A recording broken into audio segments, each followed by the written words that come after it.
This is Cary and Joshua. We're programming 2 smart keys to a 2013 Nissan Murano using the AutoProPAD LITE.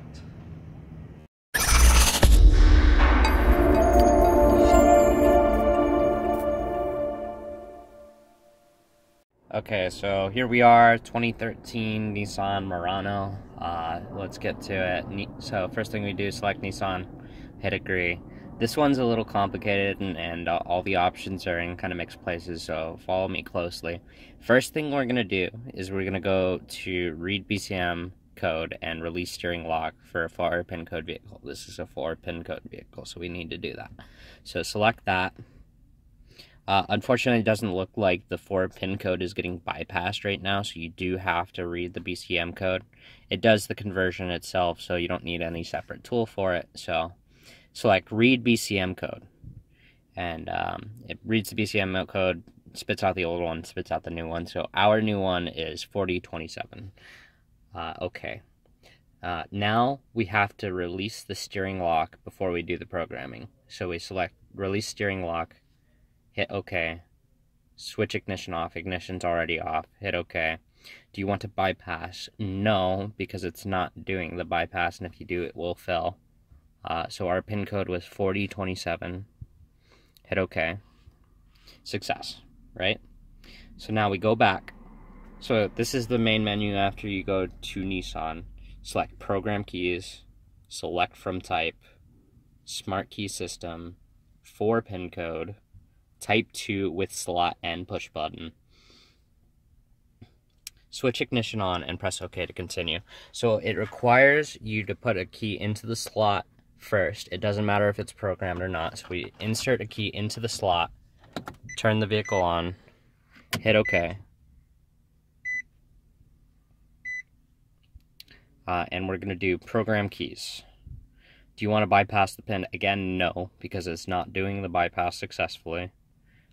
You have to perform the release, the function of releasing steering lock to program smart key. We've already done that. That's the first thing we went through.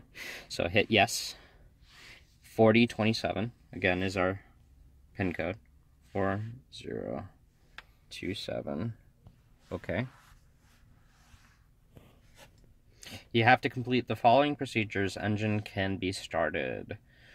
Switch ignition off and remove smart key. So we're going to switch ignition off, remove the smart key from the housing, insert the first smart key and switch on for 5 seconds, then switch ignition off and remove smart key. So we're going to put it in there, switch it on, count to 5. 1, 2, 3, 4, 5. Switch it off, remove the key. And now we're going to do the same one.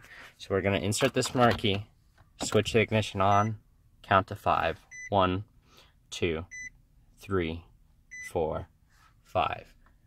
Switch it off, remove the key. So once you have all the keys that you want programmed, you reinsert the first key you programmed. Put it in, switch ignition on, count to 5, switch off, and remove the key.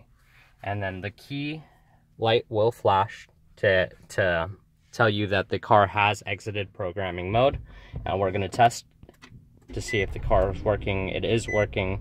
And the way to test both keys, a quick tip, if you put the keys, so I'm going to switch it off, if you put the keys beneath the car, so I'm just going to drop them down right beneath the car, and I try to turn the car on, it's not turning on. So the car isn't looking for the keys when it's underneath the car. So now I'm going to pull one up and test it. Car turns on. Now I'm going to drop this one and grab the second one. Test it. Car also turns on. So we programmed 2 keys successfully. There we go.